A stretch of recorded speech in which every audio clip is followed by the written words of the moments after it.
আর এখান থেকে আগুন জ্বালাতে বলে। আরে বেটা, তোর যদি সাহস থাকে তো বাংলাদেশে ফিরায়, আমরা একটু দেখি।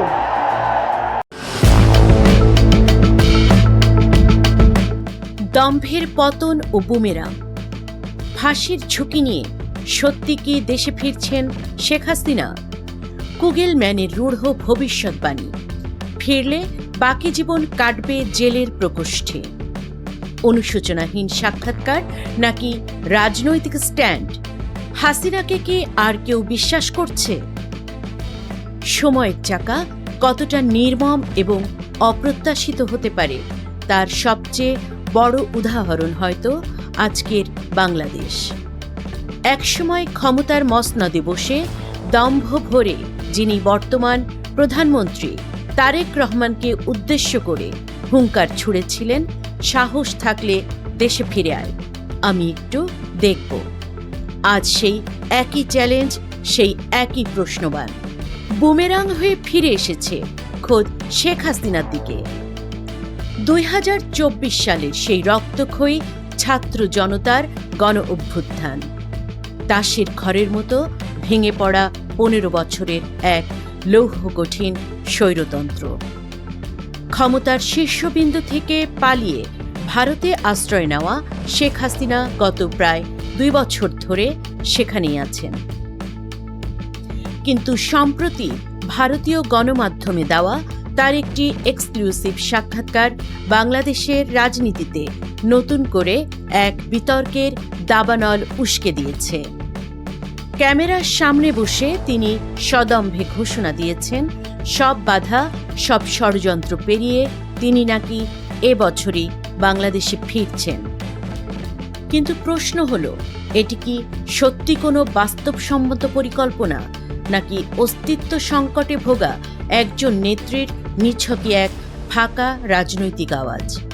আজ আমরা বিশ্লেষণ করব শেখ হাসিনার এই ঘোষণার পেছনের মনস্তত্ত্ব, ভূ রাজনীতি এবং তার সামনে থাকা ফাঁসির রজ্জুর নির্মম বাস্তবতা। শেখ হাসিনার এই দেশে ফেরার ঘোষণাকে আন্তর্জাতিক মহল কিভাবে দেখছে?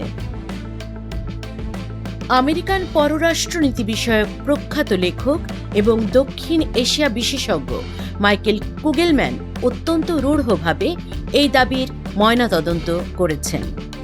কুগেলম্যানের ভাষায়, শেখ হাসিনা বাংলাদেশে ফিরবেন এমন কোনো দৃশ্যপট তিনি কল্পনাও করতে পারেন না। কারণটা খুব পরিষ্কার, যদি তিনি কোনো জাদুবলেও বাংলাদেশে পা রাখেন তবে তার জীবনের বাকি সময়টা কাটবে জেলের অন্ধকার প্রকোষ্ঠে। আন্তর্জাতিক কূটনীতির হিসাব নিকাশ বলছে, ভারত দীর্ঘদিন হাসিনাকে নিজেদের মাটিতে রাখতে ইচ্ছুক নয়। তারা চাইছে তিনি তৃতীয় কোনো দেশে রাজনৈতিক আশ্রয় নিন। কিন্তু বাস্তবতা হল, বিশ্বমঞ্চে এই মুহূর্তে শেখ হাসিনাকে গ্রহণ করার মতো কোনো তৃতীয় দেশ খুঁজে পাওয়া যাচ্ছে না। দেশের রাজনৈতিক ও নিরাপত্তা বিশ্লেষকরাও কুগেলম্যানের সাথে পুরোপুরি একমত। তারা বলছেন, দেশে ফেরা মানেই হল এক অন্তহীন বিচারিক প্রক্রিয়ার মুখোমুখি হওয়া। তার বিরুদ্ধে ঝুলছে অসংখ্য হত্যা ও গুমের মামলা। গণঅভ্যুত্থানের পর দেশের যে উত্তপ্ত নিরাপত্তা পরিস্থিতি এবং রাজনৈতিক পরিবেশ, সেখানে দাঁড়িয়ে শেখ হাসিনার এই ঘোষণা নিছকই একটি দিবাস্বপ্ন ছাড়া আর কিছুই নয়। চলুন পরিস্থিতি একটু তলিয়ে দেখি। প্রায় 2 বছর ধরে দিল্লিতে অবস্থান করছেন ক্ষমতাচ্যুত এই নেত্রী। দেশে ফিরলেই তার জন্য অপেক্ষা করছে ট্রাইব্যুনালের বিচার এবং সম্ভাব্য মৃত্যুদণ্ড বা ফাঁসির রায়ের মতো চরম পরিণতি।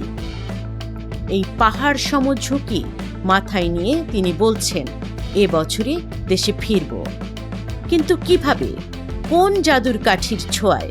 তার এই দীর্ঘ সাক্ষাৎকারের কোথাও দেশে ফেরার কোনো রাজনৈতিক বা আইনি রোডম্যাপের ছিটে ফোঁটাও ছিল না। তিনি কি আইনি প্রক্রিয়ায় আত্মসমর্পণ করবেন, নাকি অন্য কোনো অশুভ ষড়যন্ত্রে ছক কষছেন? রোডম্যাপবিহীন এই ঘোষণাকে তাই খোদ আওয়ামী লীগের তৃণমূলের সমর্থকরাও আর পাত্তা দিচ্ছে না। তাদের কাছেও এটি এখন এক প্রকার রাজনৈতিক কৌতুক হয়ে দাঁড়িয়েছে। সাক্ষাৎকারটিতে সবচেয়ে বেশি যেটি চোখে পড়েছে তা হলো এক অদ্ভুত আত্মমগ্নতা। পুরোটা সময় জুড়ে তিনি নিজেকে তুলে ধরেছেন রাজনৈতিক প্রতিহিংসার এক চরম শিকার হিসেবে। তিনি দাবি করেছেন তার বিরুদ্ধে হওয়া বর্তমান বিচার প্রক্রিয়া সম্পূর্ণ অবৈধ এবং আওয়ামী লীগের পুনরুত্থান নাকি কেবলই সময়ের ব্যাপার। কিন্তু সমালোচকদের প্রশ্ন অন্য জায়গায়। একজন নেত্রী যার হাতে হাজারো তরুণের রক্ত লেগে আছে, তার কণ্ঠে কি এক ফোঁটাও অনুশোচনা নেই?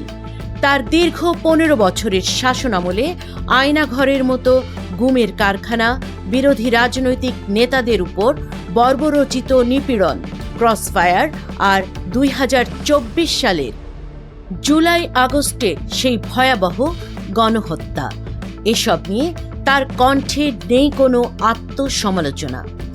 সাক্ষাৎকারে তিনি বারবার নিজের ব্যক্তিগত ত্যাগ, পরিবার হারানোর বেদনা এবং সংগ্রামের কথা বলে সিম্প্যাথি বা সহানুভূতি আদায়ের চেষ্টা করেছেন।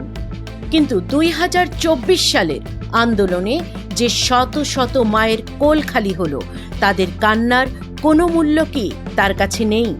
রাজনৈতিক বিশ্লেষকরা মনে করেন এত বড় একটি ঐতিহাসিক পতনের পর জনসমর্থন ফিরে পেতে হলে অতীতের বিতর্কিত ও রক্তাক্ত সিদ্ধান্তগুলোর জবাবদিহিতা করতে হয়।